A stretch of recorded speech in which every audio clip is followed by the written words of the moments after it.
याद हो गया पूरा कल का जो पढ़ा हुआ था?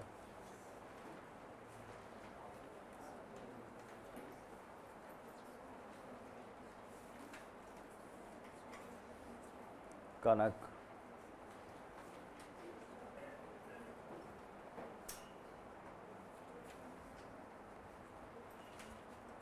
जेनेटिक मटेरियल जो है वो उसके लिए क्वेस्ट जो है मॉलिक्यूलर लेवल पर किस ईयर में पहुंच गई थी?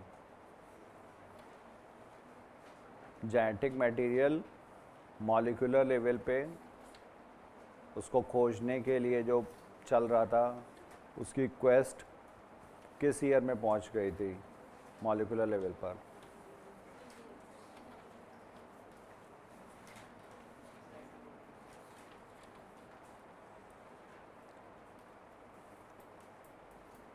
डीएनए की खोज कब हुई थी?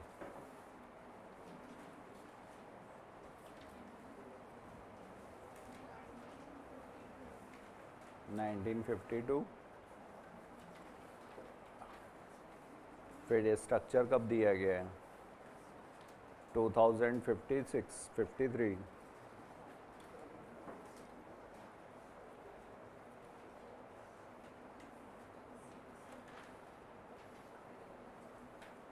अंशिका।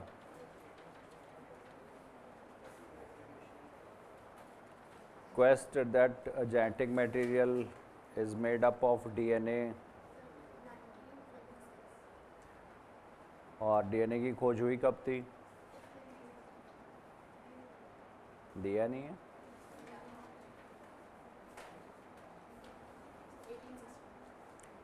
बोला था ना पूरा डेटा एक जगह लिखो, याद करो। तरीका बताया जा सकता है। तुम्हारी जगह मैं याद करके नीट, मेरे याद करके नीट देने से नहीं होने वाला है, करना तो मैं ही होगा। तो 1869 में डीएनए की खोज हुई थी और डीएनए का स्ट्रक्चर दिया गया था 1953 में। किसने दिया था? वॉटसन एंड क्रेक ने। And that proposition was based on, हाँ तो पूरा याद होना चाहिए, ये एक्सरे डिफ्रैक्शन डेटा पर बेस्ड था। किसने दिया था? मॉरिस विल्किंस और रोजालिंड फ्रैंकलिन ने दिया था। ठीक है। फिर इसके बाद ये 1926, फिर 1928। 1928 में किसका एक्सपेरिमेंट था? फ्रेडरिक ग्रिफिथ्स का एक्सपेरिमेंट था। फ्रेडरिक ग्रिफिथ का एक्सपेरिमेंट जो था,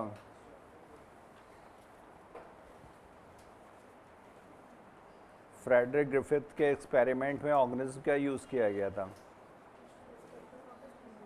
स्ट्रेप्टोकॉकस निमोनी क्या कॉज करता है?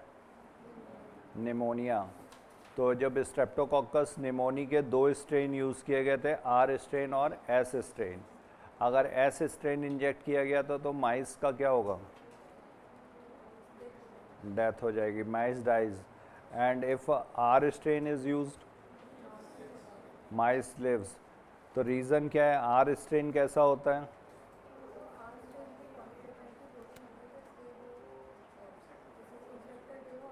आर स्ट्रेन, हाँ, एस स्ट्रेन की जो कॉलोनी होती है वो कैसी होती है? स्मूथ और शाइनी होगी।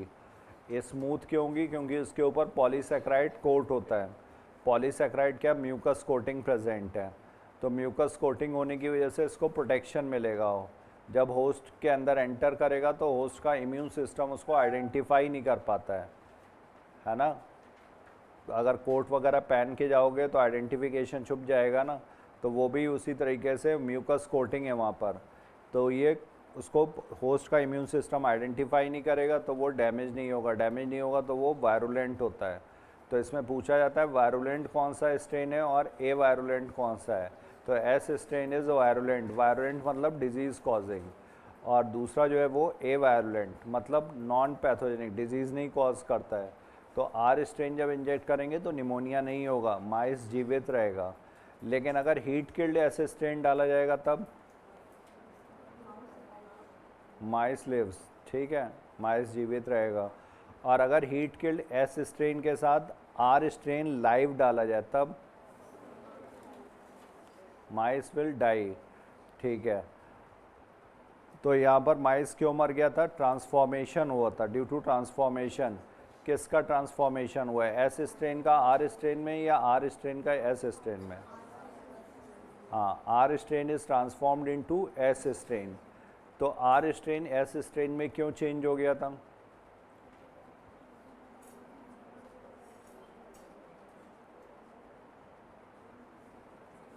Due to transforming principle. जो ग्रिफिथ्स ने एक्सप्लेन किया था उन्होंने बस इतना बताया था कि ट्रांसफॉर्मिंग प्रिंसिपल मतलब something passed from heat killed S strain into R strain, जिसकी वजह से ये ट्रांसफॉर्मेशन हुआ है। ठीक है, तो ये इसको इन्होंने नाम दिया था, जो समथिंग जो पास हुई है उसी को इन्होंने बोल दिया था ट्रांसफॉर्मिंग प्रिंसिपल। तो यही था ट्रांसफॉर्मिंग प्रिंसिपल, जो डीएनए की खोज जो चल रही थी उसकी शुरुआती एक्सपेरिमेंट था ये ग्रिफिथ्स का एक्सपेरिमेंट। तो इसके बाद जब इसका बायोकेमिकल कैरेक्टराइजेशन हुआ तो नेक्स्ट एक्सपेरिमेंट कौन बताएगा? बाकियों ने पढ़ना ही शुरू किया या छोड़ दिया पढ़ना? पेटीएम में तो बड़े सीधे सीधे बन के बैठे रहते हो, क्लास में ही रहते हो ना बाकी लोग, या फिजिकली प्रेजेंट रहते हो, मेंटली एब्सेंट रहते हो? विदित,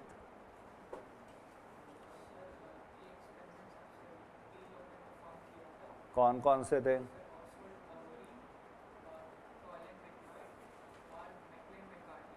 गुड, बैठ जाओ। इन्होंने कौन कौन से एंजाइम यूज़ किए थे? गुड। तो किस में ट्रांसफॉर्मेशन होगा और किस में नहीं हुआ था?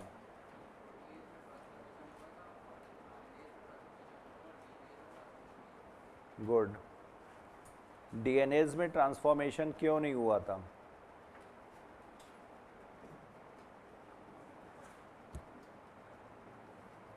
इसमें याद करने का कुछ है ही नहीं। डीएनएज मतलब क्या? जो एंजाइम डीएनए को डाइजेस्ट करेगा।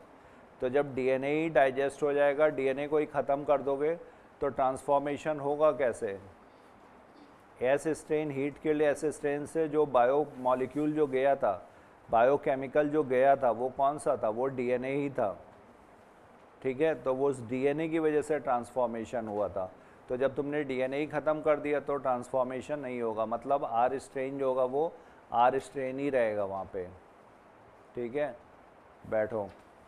तो ये था ओसवाल्ड अवेरी, कोलिन मैक्लियोड और मैकलिन मैकार्टी का एक्सपेरिमेंट। तो इन्होंने क्या किया था? अनइक्विवोकल प्रूफ दिया था, या they concluded that DNA is the genetic material? They concluded, word ध्यान रखना, who first concluded that DNA is the genetic material? तो ओसवाल्ड अवेरी, कोलिन मैक्लियोड और मैकलिन मैकार्टी। और who gave the unequivocal proof that DNA is the genetic material? Alfred Hershey and Martha Chase. योग्यता, तो Alfred Hershey और Martha Chase ने जो experiment किया था, इसमें इनके रिक्वायरमेंट्स क्या क्या थी? वायरस में, हाँ,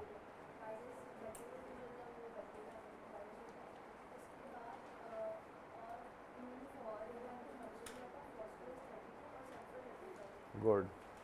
तो इन्होंने रेडियो एक्टिविटी का इस्तेमाल किया था, और रेडियो एक्टिविटी का यूज़ करके बैक्टीरियोफेज को रेडियो एक्टिव मटेरियल में मल्टीप्लाई किया, उसकी काफ़ी ज़्यादा मल्टीप्लिकेशन किए कई जनरेशन्स तक। तो जब कई जनरेशन्स तक P32 यूज़ किया तो P32 किस में होगा? डीएनए में जाएगा। तो इसका जो जेनेटिक मटेरियल होता है, बैक्टीरियोफेज में यूजुअली क्या होता है? डीएनए जेनेटिक मटेरियल होता है। अलग अलग टाइप के बैक्टीरियोफेज हैं, बट मोस्टली वहाँ पे लिखा हुआ है NCERT 1 में, बैक्टीरियोफेज में मोस्टली क्या है? DNA is the genetic material. तो डीएनए जो होगा वो किस में क्या हो जाएगा? फास्फोरस प्रेजेंट होगा। और जब इन्फेक्शन होता है तब उसमें डीएनए जो होता है, जीनोम जो होता है वो पास होता है, बाकी प्रोटीन कोड जो होता है वो बाहर रह जाता है। ठीक है, तो जब P32 यूज़ करेंगे तो जेनेटिक मटेरियल उसका रेडियो एक्टिविटी शो करेगा। और जब S35 यूज़ किया जाता है, दो मीडियम लिए गए थे, एक टाइप के बैक्टीरियोफेज को P32 में मल्टीप्लाई किया गया कई जनरेशन्स तक, और एक दूसरे टाइप को S35 में मल्टीप्लाई किया गया। तो जब S35 लेंगे तो उसकी प्रोटीन में रेडियो एक्टिविटी होगी। प्रोटीन कहाँ होगी? कोट जो एनवलप है उसका, प्रोटीन कोट, तो कैप्सिड वो रेडियो एक्टिविटी शो करेगा। ठीक, अब यहाँ पर इसके स्टेप्स क्या कहते हैं? ठीक है, तो इन्फेक्शन, ब्लेंडिंग और सेंट्रीफ्यूगेशन। इन्फेक्शन वाला जो स्टेप होता है इसमें बैक्टीरियोफेज बैक्टीरिया पे आकर के अटैक करेगा और इसका जेनेटिक मटेरियल जो होता है वो बैक्टीरिया के अंदर चला जाता है। ब्लेंडिंग में क्या होता है? तो ब्लेंडिंग मतलब मिक्सिंग, ब्लेंड करना, मिक्स करना। लस्सी बनती है ना तो ब्लेंडिंग, ब्लेंडर यूज़ करते हैं। तो ब्लेंडिंग, तो बैक्टीरियोफेज और बैक्टीरिया जो होगा अलग अलग हो जाएगा।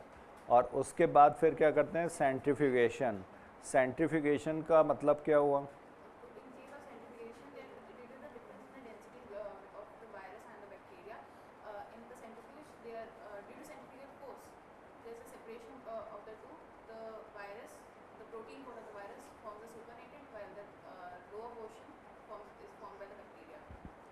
तो ये centrifugation is a density gradient based separation technique. Density का जब डिफरेंस होता है दो अलग अलग सब्सटेंसेस में, तो उनको सेपरेट करने के लिए टेक्निक होती है। तो जब ब्लेंडिंग की गई तो दो ही कंपोनेंट्स उसमें रह गए, एक एनवलप रह गया और दूसरा बैक्टीरियल सेल रह गई। एनवलप कैसा होगा? खोल होगा, हल्का होगा, प्रोटीन का बना हुआ है।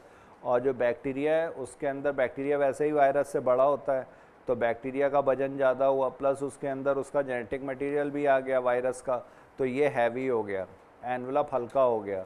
तो जो हल्का पोर्शन होता है वो ऊपर तैरने लगेगा और जो भारी पोर्शन होगा वो नीचे जल्दी बैठेगा। ठीक, तो इसमें डेंसिटी के बेसिस पर सेपरेशन हो जाता है। तो रेडियो एक्टिविटी अगर सुपरनेटेंट में डिटेक्ट हुई है, ठीक है, तो ये कौन सा रेडियो एक्टिव था? P32 या S35? हाँ, तो एस ध्यान रखना, अगर थोड़ा बहुत भी कन्फ्यूजन रहता है तो सुपरनेटेंट सल्फ़र की वजह से वहाँ पे रेडियो एक्टिविटी, और सुपरनेटेंट में क्या होगा? प्रोटीन कोट पहुँच जाएगा क्योंकि वो हल्का है और भारी चीज़ नीचे। तो पैलेट्स के फॉर्म में या सेल में अगर पूछा जाएगा तो वो रेडियो एक्टिविटी कब? जब P32 यूज़ किया जाएगा। ठीक है, गुड। तो ये 3 एक्सपेरिमेंट्स।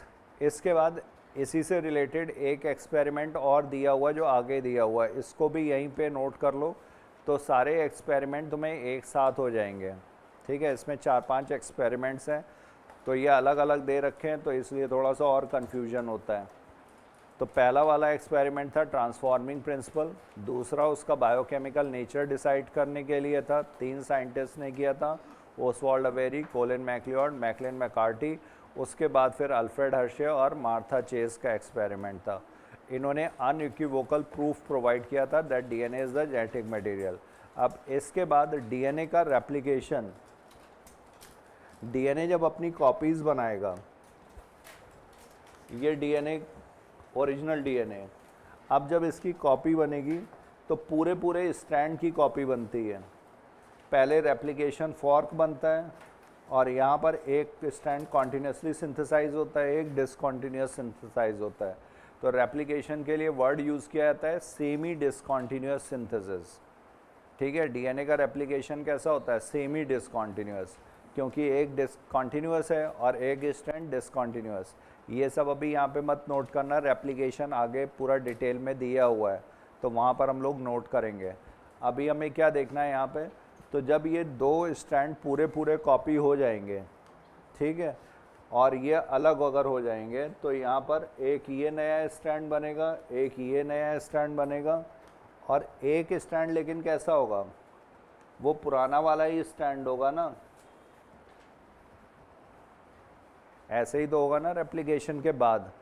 तो ये जो 2 डीएनए बने, ये पहले एक डीएनए था, अब एक डीएनए से यहाँ पर 2 डीएनए बन गए, लेकिन 2 डीएनए में एक स्ट्रैंड कैसा है? पैरेंटल, और एक ये सपोज एन से लिखा जाए, ये न्यूली सिंथेसाइज जो स्ट्रैंड है, तो ये न्यू वाला हो गया और ये पैरेंटल हो गया।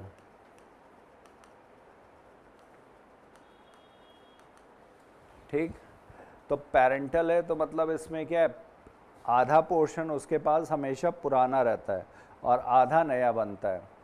ये एक डीएनए हो गया ना, ये डबल स्टैंडर्ड, एक डीएनए ये हो गया, तो ये कैसा? Semi conservative. सेमी मतलब हाफ, कंजर्वेटिव मतलब संरक्षित। पुराना वाला जो है वो संरक्षित है, तो इसलिए इस मेथड को बोला जाता है semi conservative method of DNA replication. तो इसको सबसे पहले मेसेल्सन एंड स्टाल ने अपने एक्सपेरिमेंट से प्रूव किया था। तो ये एक्सपेरिमेंट सबसे ज़्यादा इम्पॉर्टेंट है। ये जितने भी एक्सपेरिमेंट यहाँ पे दिए हुए हैं अर्ली एक्सपेरिमेंट, इस पे न्यूमेरिकल भी दिया जाता है, तो इसको ध्यान से सुन लेना। बेसिक इसका यही है कि जब भी डीएनए का रेप्लिकेशन होगा तो एक स्ट्रैंड पुराना होता है, एक नया होता है, 50% पुराना 50% नया स्ट्रैंड। ठीक, इसी को बोला जाता है semi conservative mode of DNA replication. तो ये हो गया। अब यहाँ पर एक्सपेरिमेंट मेसेल्सन एंड स्टाल, इन्होंने क्या प्रूव किया था? एक्सपेरिमेंटली प्रूव्ड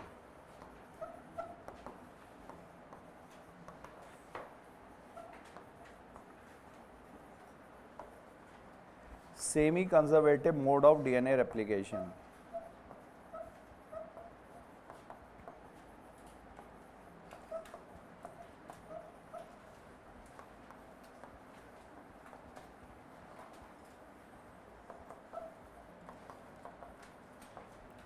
इसी को बोल दिया जाता है सेम, इसको एक्सपेरिमेंटली इन्होंने प्रूव किया था।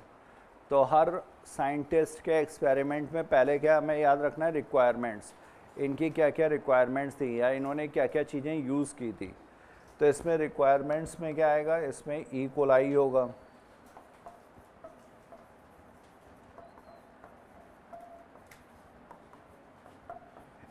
पहला है यहाँ पर ई कोलाई, एशरीशिया कोलाई।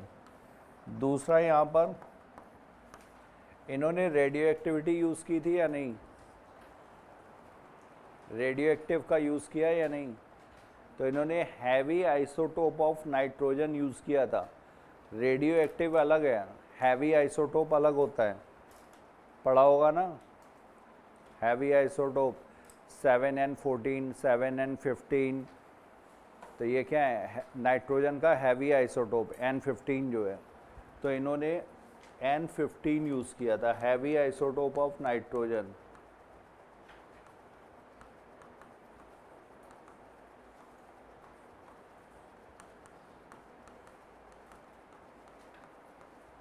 और ये इसके लिए कौन सा लिया था? Ammonium chloride NH4Cl। इसमें जो नाइट्रोजन थी वो N15 वाली थी।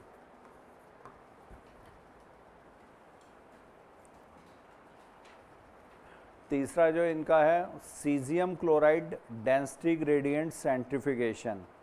इन्होंने भी सेंट्रीफ्यूगेशन मेथड यूज़ किया था क्योंकि डेंसिटी के बेसिस पर सेपरेट करना था, लेकिन इनका जो सेंट्रीफ्यूगेशन मेथड था उसका नाम अलग है। तो इसको बोलते हैं caesium chloride, CaCl, caesium chloride.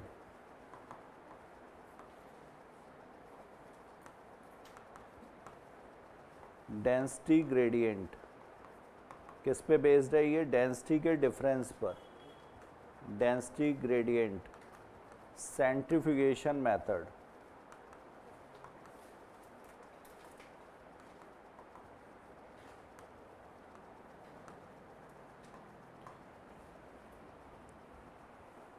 ठीक है, तो ये इनकी बेसिक रिक्वायरमेंट्स थी। ई कोलाई यूज़ किया था, NH4Cl जो यूज़ किया था, इसमें heavy isotope of nitrogen use किया था, प्लस इन्होंने caesium chloride density gradient centrifugation method को यूज़ किया था। तो इन्होंने क्या किया? पहले इन्होंने डीएनए जो लिया उसको कई जनरेशन्स तक न्यूट्रिएंट मीडिया में जब रेप्लिकेट किया तो वहाँ पर N15 जो न्यूट्रिएंट मीडिया था उसमें नाइट्रोजन जो थी वो N15 वाली प्रोवाइड की। जब N15 वाला जब मटेरियल होगा तो वो डीएनए में भी जाएगा। डीएनए में कैसे जाएगा? क्यों नाइट्रोजन होगा वहाँ पे? हाँ, नाइट्रोजन बेस जो पूरा उसका पहला ही कंपोनेंट पड़ा था, nitrogen base plus sugar plus phosphate. Phosphate में तो है नहीं, शुगर में भी नहीं है, किस में है? नाइट्रोजन बेस में। 1379 अगर प्यूरिन है तो नाइट्रोजन की पोजीशन, और अगर वो है पिरिमिडीन्स तो 1 और 3। 6 अमाइनो प्यूरिन, 6 पोजीशन पर अमाइनो ग्रुप है, वहाँ पर भी N प्रेजेंट है। ठीक, तो तो ये नाइट्रोजन बेस में नाइट्रोजन प्रेजेंट होगा, ठीक। तो जब N15 आप यूज़ करोगे तो डीएनए भी कैसा हो जाएगा, हैवी आइसोटोप वाला नाइट्रोजन लेगा। तो जब अगर उसको कई जनरेशन्स तक मल्टीप्लाई किया जाएगा तो डीएनए ओवरऑल कैसा हो जाता है, हैवी हो जाता है, ठीक है। तो डीएनए के दोनों स्ट्रैंड्स जो थे वो कैसे थे, हैवी वाले थे। तो सपोज़ ये ग्रीन कलर से, फ्लोरेसेंट ग्रीन से हम लोगों ने N15 वाला ड्रॉ किया, ये इसका ओरिजिनल स्ट्रैंड था, ओरिजिनल डीएनए था। अब इसको इन्होंने N14 वाले मीडियम में ग्रो किया। तो जब N14 मीडियम में ग्रो करेंगे तो एक डीएनए से पहले तो ये बताओ कितने डीएनए बनेंगे, एक से दो डीएनए बनेंगे ना। एक बार एक सिंगल टर्न रेप्लिकेशन का कर रहे हो तो एक डीएनए से दो डीएनए, तो यहाँ पर दो डीएनए बन गए। अब दूसरा वाला जो स्ट्रैंड बनेगा वो कैसा होगा, जो दूसरा वाला स्ट्रैंड होगा वो कैसा होगा, वो N14 वाला, क्योंकि अब N15 मीडियम में है ही नहीं, नया डीएनए बन रहा है। तो डीएनए बनने के लिए जो नाइट्रोजन बेस लेगा वो क्या, कौन सा नाइट्रोजन यूज़ करेगा, N14 वाला ही यूज़ करेगा ना। तो जो दूसरा स्ट्रैंड बनेगा वो N14 वाला बना। अब इसकी डेंसिटी और उसकी डेंसिटी में क्या डिफरेंस हुआ, ये हैवी है, इसके लिए क्या लिखोगे, इसके लिए लिखा जाएगा हैवी, और इसके लिए क्या लिखा जाएगा, इंटरमीडिएट।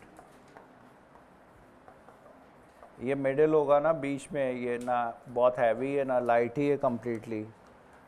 अब इसके बाद फिर से यहाँ पे N14 मीडियम है। अब कितने डीएनए बन जाएंगे, 4 डीएनए, और 4 में कितने हैवी होंगे, कितने लाइट होंगे और कितने इंटरमीडिएट होंगे।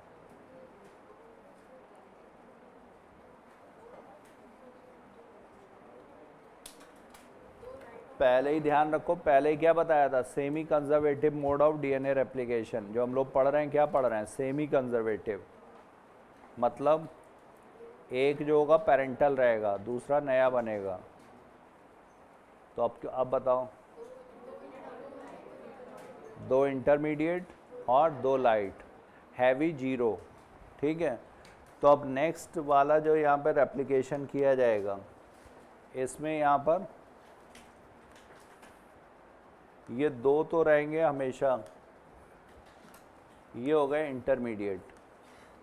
लेकिन जब इसका स्टैंड बनेगा इसके अकॉर्डिंग, ये पेरेंटल स्टैंड का जब काम करेगा और ये वाला जब पेरेंटल स्टैंड का काम करेगा, तो नया स्टैंड तो N14 ही बन रहा है ना।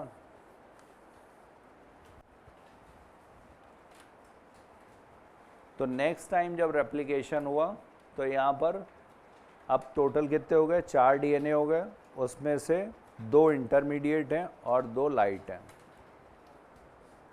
अब इसके बाद यहाँ पर फर्दर एक और रेप्लिकेशन करके देख लेते हैं। अब कितने बन जाएंगे, 8। 8 में अब कितने हैवी, कितने इंटरमीडिएट, कितने लाइट, बाकी के कितने, हाँ। तो यहाँ पर 2 इंटरमीडिएट और बाकी के 6, टोटल बनेंगे यहाँ पे 8 डीएनए।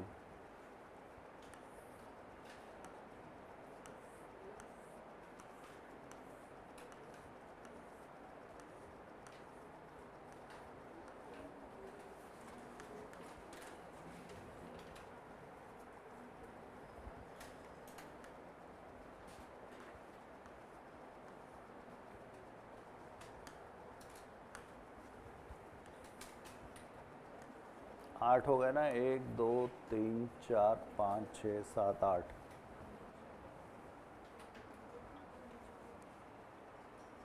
तो मल्टीप्लिकेशन फिर से यहाँ पे N14 वाले मीडियम में ही हो रहा है।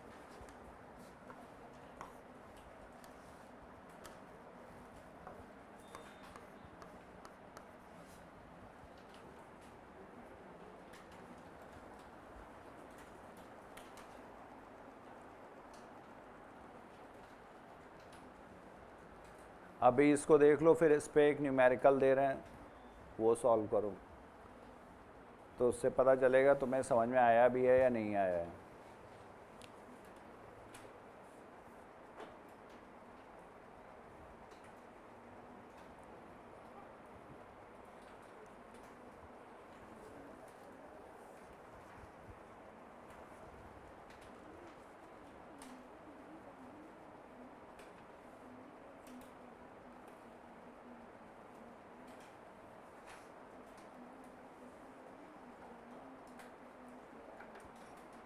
अलग अलग कलर यूज़ करना जैसे हमने किया है, नहीं तो फिर कंफ्यूज हो गए।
हो गया।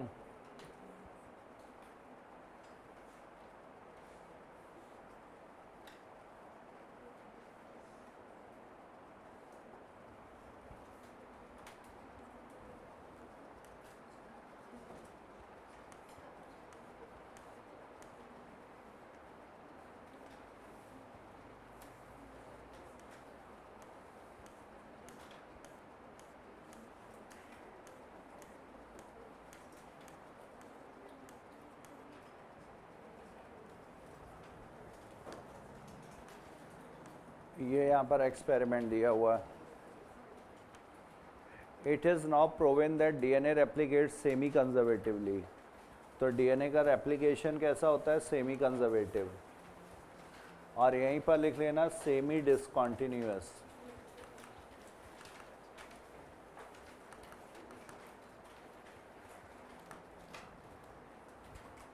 Semi conservative and semi discontinuous. It was shown first in E coli. सबसे ही किस में दिखाया गया था? ई कोलाई में। And subsequently in higher organism such as plants and human cells. तो इसको सबसे पहले दिखाया था मैथ्यू मिसेल्सन एंड फ्रैंकलिन स्टाल।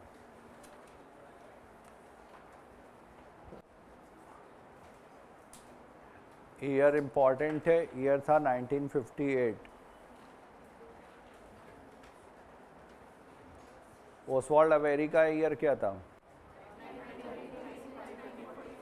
हाँ, 1933 टू 1944। और अल्फ्रेड हर्शी और मार्था चेस, और ये 1958। तो ये सारे ईयर एक सीक्वेंस में जब लिखोगे तब याद रहेंगे। They grew E coli in a medium containing NH4Cl ammonium chloride.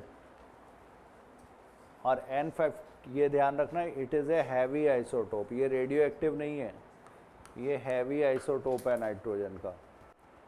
As the only nitrogen source for many generations. तो जब सिर्फ N15 वाला ही नाइट्रोजन सोर्स होगा तो डीएनए कैसा हो जाएगा? Heavy. The result was that N15 was incorporated into newly synthesized DNA as well as other nitrogen containing compounds. This heavy DNA molecule could be distinguished from the normal DNA by centrifugation in a cesium chloride. density gradient is not a radioactive and it can be separated from N14 based on densities. इसके बाद इन्होंने bacterial cell को transfer कर दिया था किस में, N14 medium में, जो नॉर्मल मीडियम था, and took samples at various definite time intervals. तो ये टाइम इंटरवल कितना होगा,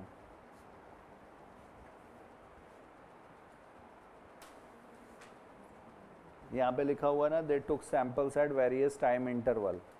तो ये टाइम इंटरवल कितना होगा, आफ्टर एवरी 20 मिनट्स, क्योंकि 20 मिनट्स में बैक्टीरियल सेल जो होती है वो डिवाइड कर जाती है, मतलब उसका रेप्लिकेशन कंप्लीट हो चुका होगा. ठीक है.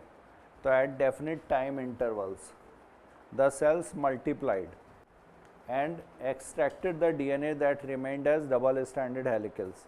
The various samples were separated independently on cesium chloride gradients to measure the densities of DNA.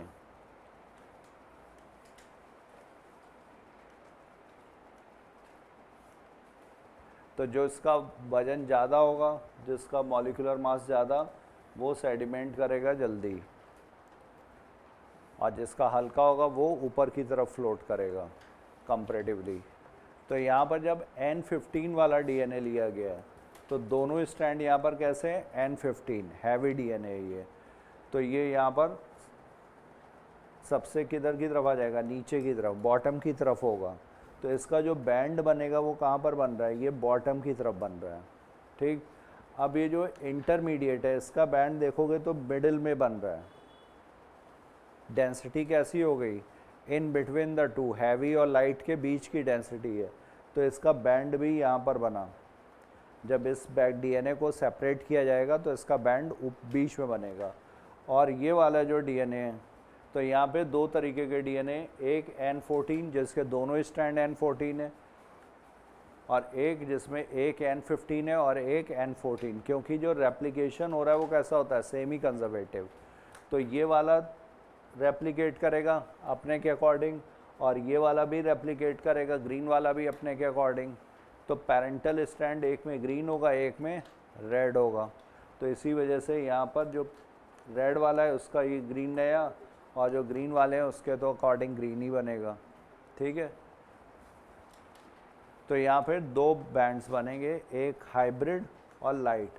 तो लाइट वाला देखो ये सबसे ऊपर की तरफ है, और इंटरमीडिएट वाला बीच में है, और हैवी वाला सबसे नीचे की तरफ है. तो इसके बैंड कहाँ पे बन रहे हैं, ये डायग्राम में ध्यान रखना. सीजियम क्लोराइड क्या था, डेंसिटी ग्रेडियंट सेंट्रीफ्यूगेशन मेथड, ये ध्यान रखना. डेंसिटी के बेसिस पर ये सेपरेट करता है, ग्रेडियंट का मतलब होता है डिफरेंस. तो यहाँ पर हैवी वाला बॉटम की तरफ, इंटरमीडिएट वाला बीच में, और जो लाइट डेंसिटी वाला होगा वो ऊपर की तरफ बनेगा. क्लियर इतना. तो ड्यूरेशन कितना है, 20 मिनट्स, क्योंकि ई कोलाई बैक्टीरियल सेल जो रेप्लिकेट करती है, सेल साइकिल सेल डिवीजन में पढ़ा हुआ था, उसकी सेल साइकिल 20 मिनट्स में कंप्लीट होती है. ह्यूमन सेल की कल्चर मीडियम में कितने में देर में, 24 आवर्स. ईस्ट सेल की कितना, 90 मिनट्स. ठीक. तो ये पहले से ही पता है हम लोगों को कि bacterial cell divides after every 20 minutes. तो हर 20 मिनट के बाद इन्होंने सैंपल कलेक्ट किए थे. तो शुरुआत किससे की थी, N15 से. N15 कैसा है, हैवी.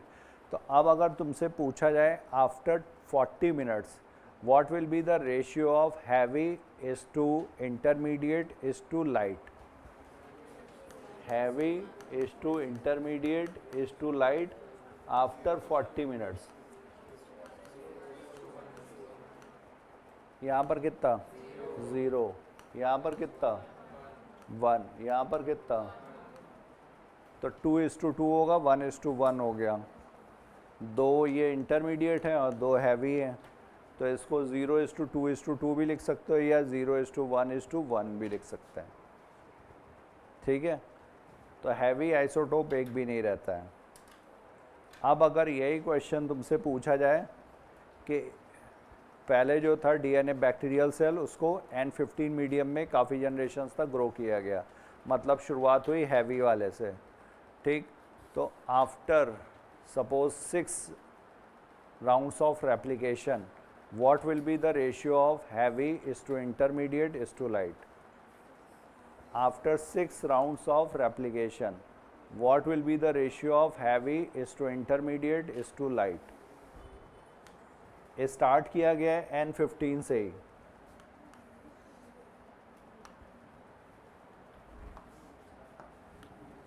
यहाँ से शुरुआत की गई है और after 6 generations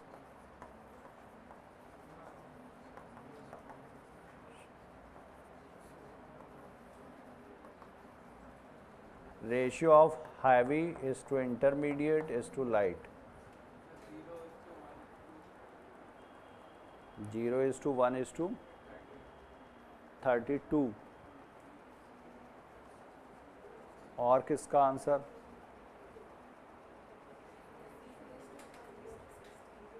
0 is to 1 is to 16. 0 is to 1 is to 32 बताया, 0 is to 1 is to 16 बताया, और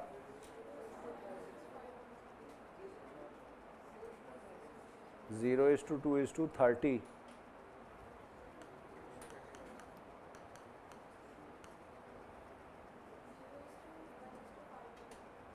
0 is to 1 is to 5. 5 1 2.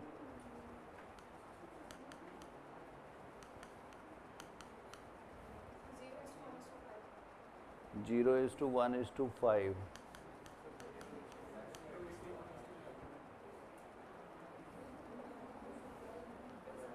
भैया इतना वैरिड आंसर क्यों? इतना कॉम्प्लिकेटेड तो क्वेश्चन नहीं था जितने कॉम्प्लिकेटेड आंसर्स दे दिए. अब देखो इस तरह के क्वेश्चंस को करना कैसे है. ये इम्पॉर्टेंट क्वेश्चन है, इस तरह के क्वेश्चन पूछे जाते हैं. न्यूमेरिकल बेस्ड क्वेश्चंस में ये पूछा गया है कई बार. तो यहाँ पर N15 मीडियम से शुरुआत की है, मतलब हैवी है. ठीक, तो 6 जनरेशन के बाद फार्मूला क्या यूज़ करोगे टोटल डीएनए कैलकुलेट करने के लिए? 2 raised to power n minus 1. क्यों?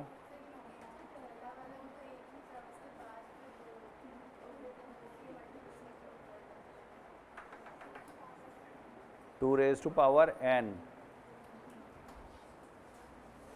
शुरुआत एक डीएनए से हुई है ना, 1 से 2, 2 से 4, 4 से 8, 8 से 16, 16 से 32.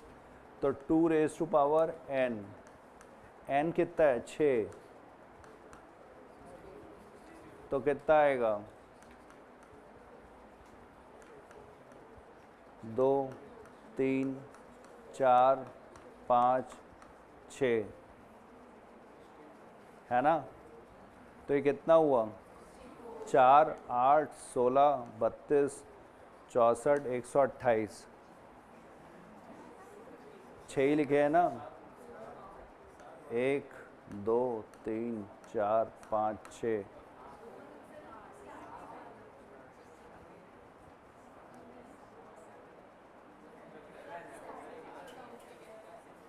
टू रेज टू पावर कितना होता है? 1 1 कितना हुआ?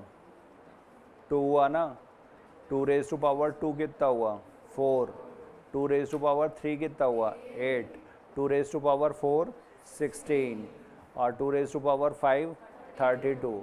और 2 रेज टू पावर 6 64. तो यहाँ एक ज़्यादा हो गया. 2 1 4 8 16 32 64. ठीक है. तो 64 टोटल डीएनए कितने मिलेंगे? 64. और 64 में से हमेशा 2 हाइब्रिड ही होंगे. तो 64 माइनस 2, 2 हाइब्रिड हो गए, बचे कितने? 62. तो क्या आएगा? तो हैवी यहाँ पर होगा 0, इंटरमीडिएट हो गए 2, और बाकी कितने बचे? 62. तो 2:62 लिखा जाए या 1:31 लिखा जाए? तो यहाँ पर यह आंसर सही था.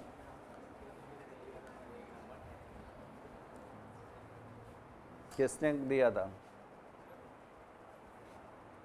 तो 0:1:31। समझ में आ गया?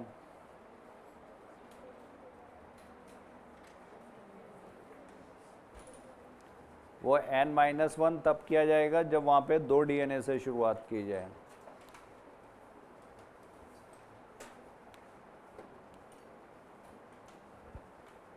तो total number of DNA calculate कर लो जितने भी जनरेशन्स दिए हुए हैं, 5 जनरेशन, 4 जनरेशन, 3 जनरेशन। जित 3 जनरेशन तक तो सिंपल है, कैलकुलेट ही हो जाएगा। 2 क्यूब कितना होता है? 8 होता है। 2 4 16 होता है। लेकिन अगर इससे ज़्यादा दे रखे हैं, 8 दे रख 2⁸8 9 10 इस तरह से दे रखा है, तो फिर ये कैलकुलेट करना पड़ेगा। तो 2⁻n, ठीक। इससे टोटल DNA कैलकुलेट हो गए, कितने टोटल DNA बनेंगे। और टोटल में से 2 हमेशा हाइब्रिड होते हैं। यहाँ पर देखो, पहली जनरेशन में भी कितने थे? 2 ही हाइब्रिड थे। दूसरी जनरेशन में भी कितने? 2 ही हाइब्रिड है। तीसरी जनरेशन में भी कितने हैं? 2 ही हाइब्रिड है। चौथी जनरेशन देखोगे तो वहाँ पर भी 2 ही हाइब्रिड होंगे। तो always there will be 2 hybrids. 2 hybrid यहाँ पर भी थे, 2 दूसरी जनरेशन के बाद भी थे, तीसरी जनरेशन के बाद भी 2। ये चीज़ समझ में आ गई? तो हर जनरेशन के बाद हाइब्रिड का नंबर 2 ही रहेगा। तो टोटल DNA फाइंड आउट कर लो, उसमें से 2 माइनस कर दो, तो 2 हाइब्रिड हो गए। बाकी के जो बचे वो क्या हो गए? वो लाइट हो गए। क्योंकि अब मल्टीप्लिकेशन किस में कर रहे हो? लाइटर वाले मीडियम में, लाइटर नाइट्रोजन में कर रहे हैं, N14 वाले मीडियम में कर रहे हैं।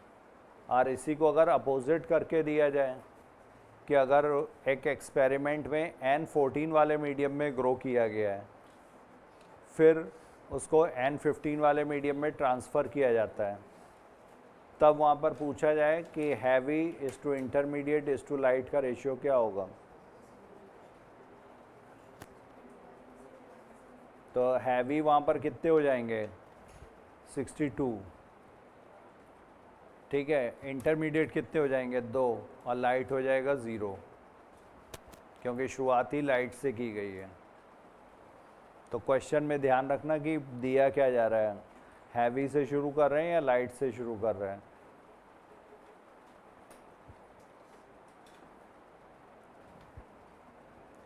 समझ में आ गया सबको?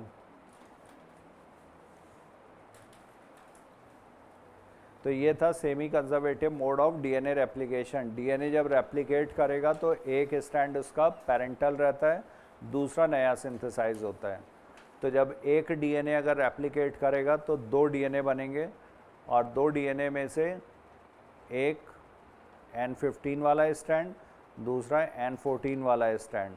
तो 2 हाइब्रिड हो गए जब एक बार रेप्लिकेट किया, और दूसरी बार जब रेप्लिकेट करेगा तो भी 2 हाइब्रिड रहेंगे और 2 वहाँ पर नए बनेंगे। वो कैसे होंगे?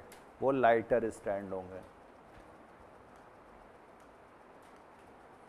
तो ये एक्सपेरिमेंट यहाँ पर इम्पॉर्टेंट है। इसके बाद does the DNA that was extracted from the culture 1 generation after the transfer, that is after 20 minutes, ये ड्यूरेशन ध्यान रखना, E. coli divides in 20 minutes, had a hybrid or intermediate density। तो 20 minute के बाद कितना हाइब्रिड डेंसिटी होगी? DNA extracted from the culture after another generation, that is after 40 minutes, तब ये हो जाता है 1:1 के रेशियो में। If E. coli was allowed to grow for 80 minutes, अगर ये 80 मिनट तक ग्रो करती है, तो 80 मिनट तक ग्रो कर रही है मतलब 4 जनरेशन, क्योंकि 20 मिनट्स का एक जनरेशन, तो इसलिए 80 मिनट में कितने हो गए? 4 जनरेशन। तो 2⁴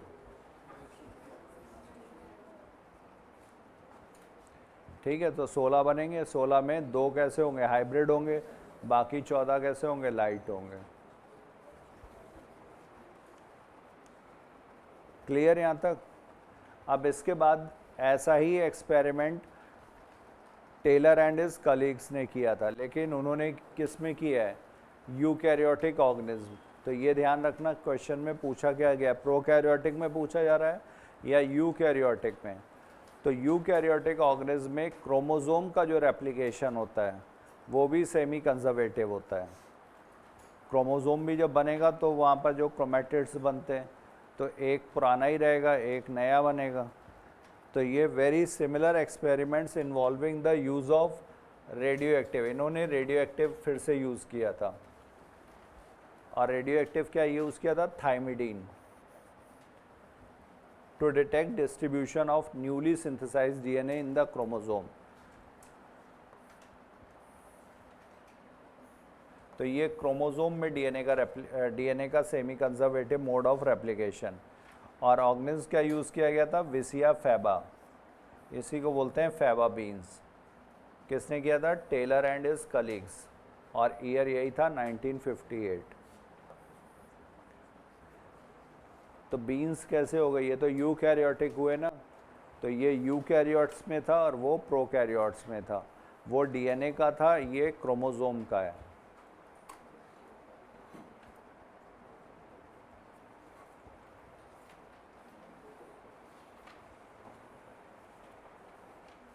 तो distribution of newly synthesized DNA in chromosome is semi conservative.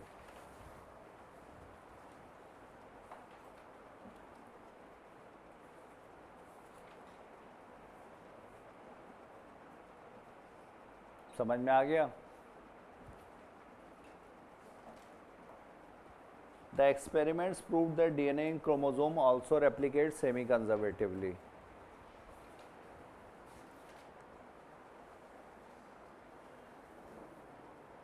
तो ये था टेलर का कंट्रीब्यूशन।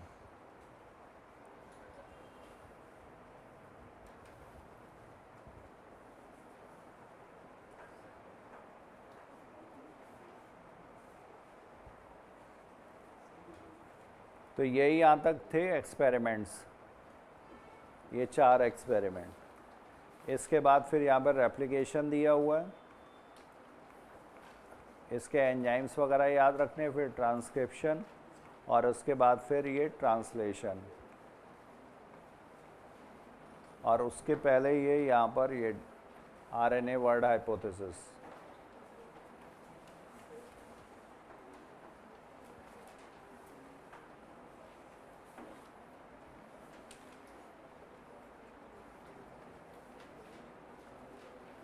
एक बार ये चारों एक्सपेरिमेंट्स देख लो।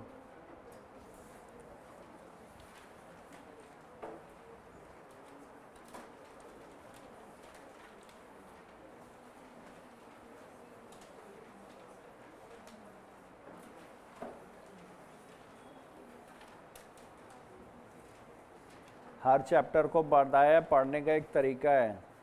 अब ऐसा नहीं कि जो सीक्वेंस में दिया है उसी सीक्वेंस में पढ़ते चले जा रहे हैं, रटते चले जा रहे हैं, आधा छूटा आधा पकड़ा। जो एक्सपेरिमेंट है उनको एक साथ करो, एक साथ पढ़ो।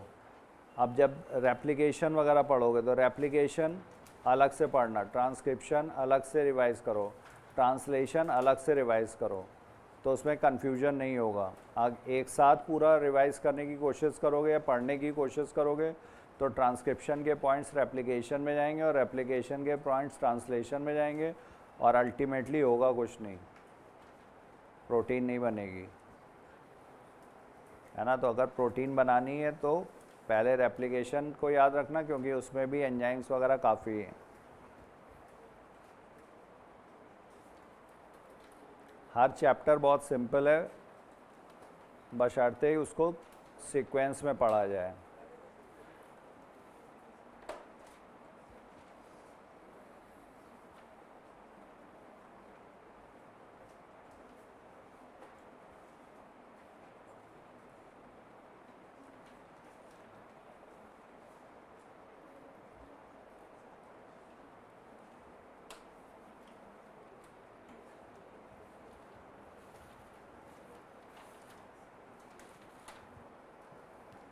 जिसे ये सारे याद हो गए हो सुना सकता है।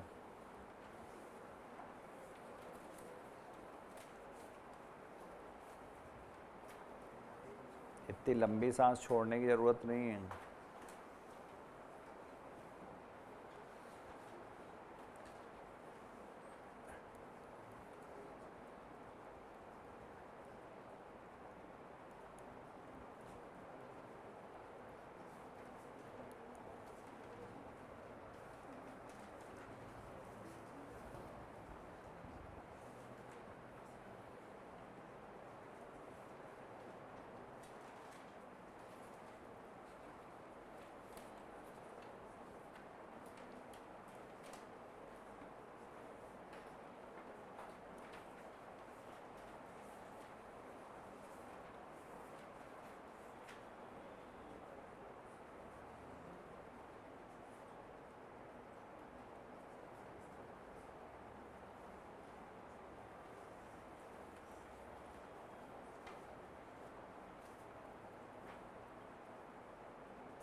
8 बजे से पहले ही सुनाना है।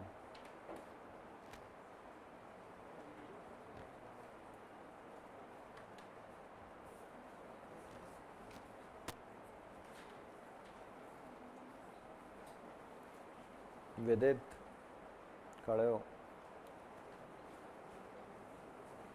पहला एक्सपेरिमेंट कौन सा था? फ्रेडरिक ग्रिफिथ का था। ईयर क्या था? 28। तो 1928 में फ्रेडरिक ग्रिफिथ ने सबसे पहले कौन सा ऑर्गेनिज्म यूज़ किया था? Streptococcus pneumoniae. और इन्होंने बताया था कि कुछ है ट्रांसफॉर्मिंग प्रिंसिपल जो किससे किस में जा रहा है।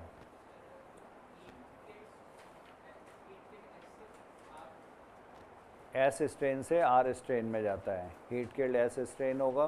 हीट से जब किल कर दिया जाएगा तो उसके बायोकेमिकल्स जो बायोमॉलिक्यूल्स हैं वो सब उस सोल्यूशन में प्रेजेंट होंगे। तो उसमें से कुछ एक बायोमॉलिक्यूल है जिसने ये ट्रांसफॉर्मेशन किया था। तो ये लेकिन उसका बायोकेमिकल नेचर नहीं बता पाए थे। इन्होंने सिर्फ ये बताया था कि something passed from heat killed S strain to R strain which transformed R strain into S strain. ठीक है, तो इसके सिर्फ कंक्लूजन्स तुम्हें याद रखने हैं कि अगर आर स्ट्रेन को इंजेक्ट किया जाएगा तो माइस विल लिव, एस स्ट्रेन को इंजेक्ट किया जाएगा माइस विल डाई। वायरुलेंट इनमें से कौन सा है? S strain. क्यों? क्योंकि इसके ऊपर म्यूकस की कोटिंग है, पॉलीसैकेराइड की कोटिंग है। ठीक है, तो एक तो ये हो गया कंक्लूजन। दूसरा, यहाँ पर अगर हीट किल्ड एस स्ट्रेन के साथ आर स्ट्रेन लाइव डाला जाएगा तब क्या होगा? Mice will die due because of transformation. ठीक है, इसके बाद फिर नेक्स्ट एक्सपेरिमेंट किसका था?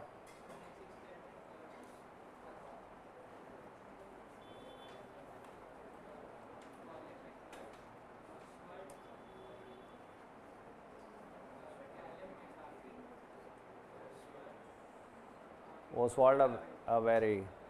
तो 3 साइंटिस्ट थे, ओसवाल्ड अवेरी, कोलिन मैक्लियोड और मैकलिन मैकार्टी। इन्होंने एक्सपेरिमेंट करके ये इसका बायोकेमिकल नेचर डिसाइड किया था। तो बायोकेमिकल नेचर डिसाइड करने के लिए इन्होंने क्या यूज़ किया था?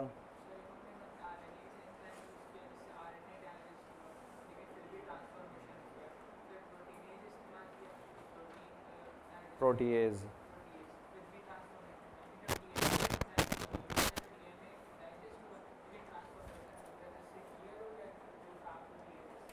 ठीक है, गुड। तो इन्होंने 3 एंजाइम्स यूज़ किए थे, प्रोटीएज, आरएनएज और डीएनएज। क्योंकि बायोकेमिकल जो था उसमें 3 में मेन फाइट थी जेनेटिक मटेरियल का डिसाइड होने के लिए, आरएनए, डीएनए और प्रोटीन। तो इन्हीं के डाइजेस्ट करके इन्होंने ये प्रूव किया था। ठीक है, और इन्होंने क्या किया था, ये दे concluded that DNA is the genetic material. इसका अनइक्विवोकल प्रूफ किसने दिया था?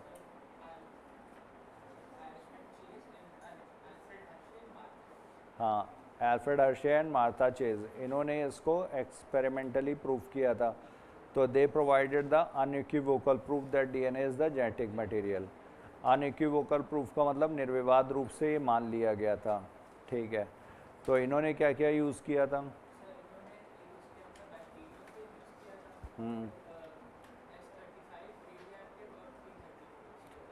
हाँ, तो P32 फॉस्फोरस 32 और S35 ये रेडियो एक्टिव हैं।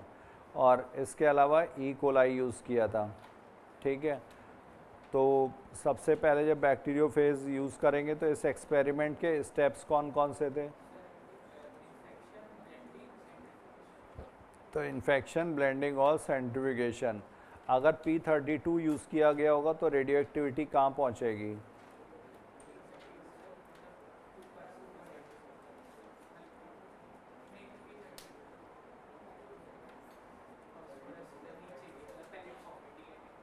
तो P32 है तो वो सेल में होगी, S35 है तो वो सुपरनेटेंट में होगी।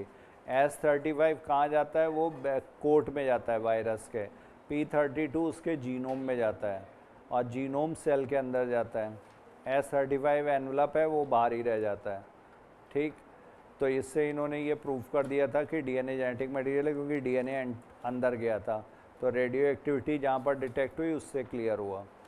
ठीक, इसके बाद semi conservative mode of DNA replication, तो इसको किसने प्रूव किया था सबसे पहले?